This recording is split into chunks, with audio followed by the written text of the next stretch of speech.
agahinda ariko Imana ikunezerwa, yareba igasanga uri umwana wayo, igasanga imirimo yawe niyo gukiranuka. Ndebye uburyo abagore bawe birirwa barira, ndebye uburyo abagabo babuze kirengera, ngo nibutse isezerano nagiranye na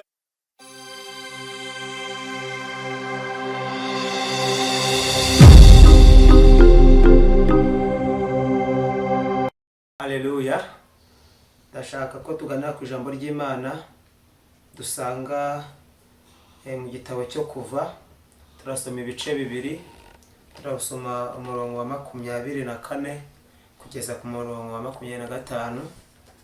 Dusome, handitse ngo Imana yumva umuniho wabo, yibuka isezerano ryayo yasezeranye na Aburahamu na Isaka na Yakobo.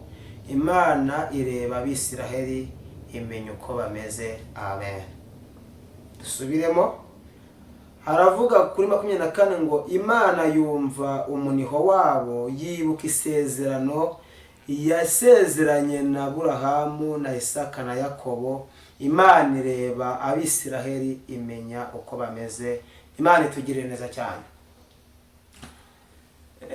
Yesu nashimwe cyane.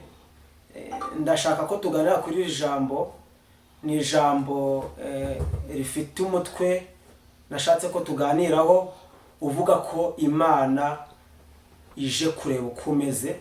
Hari ibyari bigushoboye, hari ibyari bikuruhije, hari ibyari bikugoye, hari ibyo wari urebye ubona nta nzira, ariko Imana yibutse isezerano. Imana ishimwe cyane.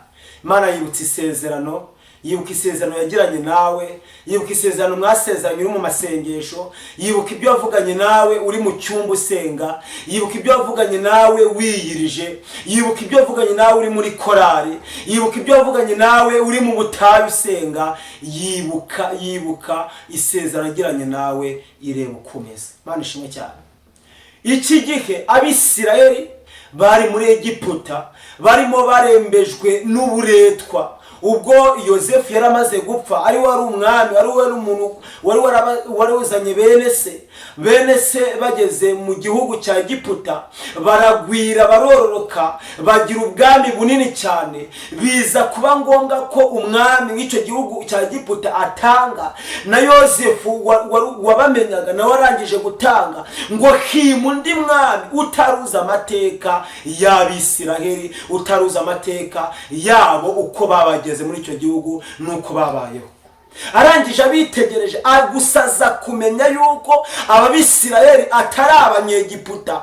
Arebye ubwenge bafite, arebye imirimo yabo, arebye uburyo kibagwiraga, arebye uburyo kibari bamaze kuzura igihugu, aribwira ngo aba bantu bazaba benshi bagwire, kuko bari bafite ubwenge bukomeye, kuko bari abantu b'abanyembaraga. Baribwira ati aba bantu nibakugwira cyane bakuzura igihugu, bazanatutegeka, bazima ingoma baduhirike.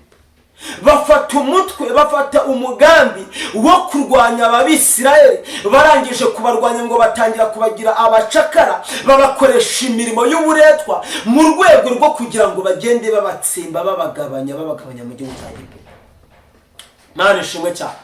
Hari igihe abantu bakurwanya, hari igihe abantu bakurushya, hari igihe abantu baguhiga bitewe n'intera, bitewe n'imirimo y'Imana, bitewe n'urwego uri kugeramo. Bagashaka uburyo ki bagucupiza, bagashaka uburyo ki bagusubiza hasi.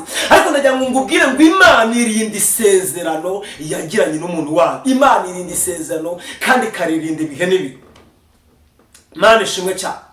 Abanyegiputa barwanya Abisiraheli ngo bakoresha imirimo y'uburetwa. Abisiraheli bakora imirimo y'uburetwa kugera ku rwego bakoreze abagore babo, bakoze uburetwa, abagabo bakora uburetwa, abana bakora uburetwa, abantu bahinduka gahinda, abantu barababara. Abisiraheli barababara, Abisiraheli barananirwa, Abisiraheli birabarenga, Abisiraheli babura icyo bakora. Bibira ngo bagera ku rwego gutaka bigabanuka, bagera ku rwego gutaka bihagarara, ngo baranika banikishwa n'imirimo y'uburetwa bakoreshwa n'Abanyegiputa. Ngo barabakubitaga, babicishaga inzara, babakoreshaga imirimo ngo izuba rigatangira rikarasa bakora, ngo rikarenda rirenga bakiri gukora. Imana idufashe cyane. Hari igihe ubabara, hari igihe uhura n'ibintu bikugora, hari igihe uhura n'ibintu bikurushya, hari igihe uhura n'uburetwa bw'isi, hari igihe uhura n'ibintu bigucogoza bikagusubiza inyuma. Ariko ndagira ngo ngubwire ngo nubwo wari ubonye unaniwe, nubwo wari ubonye ugeze aho wihebye, nubwo wari ubonye ugeze aho bigushoboye, hari Imana yurukijwe no kureba ukomeza. Imana ishimwe cyane.